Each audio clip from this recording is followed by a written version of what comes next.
Now, as an example, we can set a category for a product. But first, we have to add the category entity.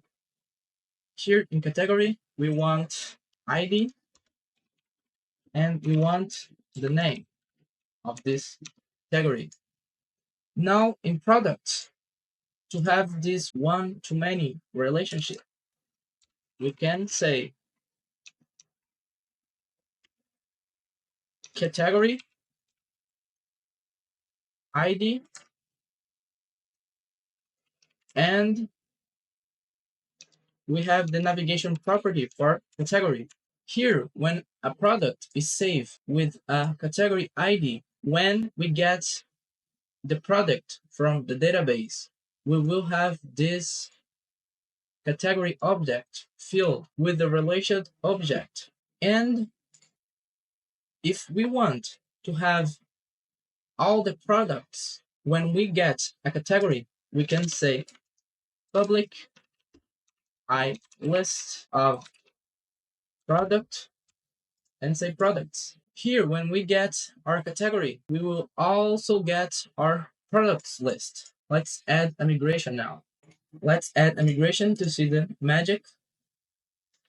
Let's say add the migration, add, let's say add category for product.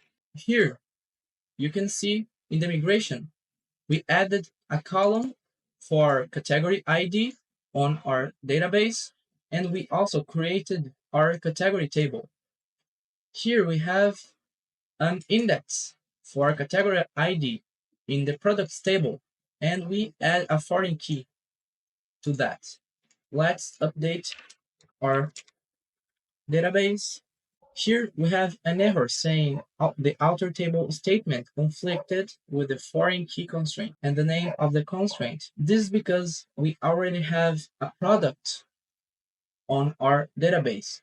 To fix this, we can delete our database, or we can say the category ID can be null. This happens because when we are adding our constraint, the default value will be 0, and there is no 0 category, the category ID, the category with ID 0. Saying this, the value of our category ID by default will be null, and we will not get an error anymore. Or you can just delete our table.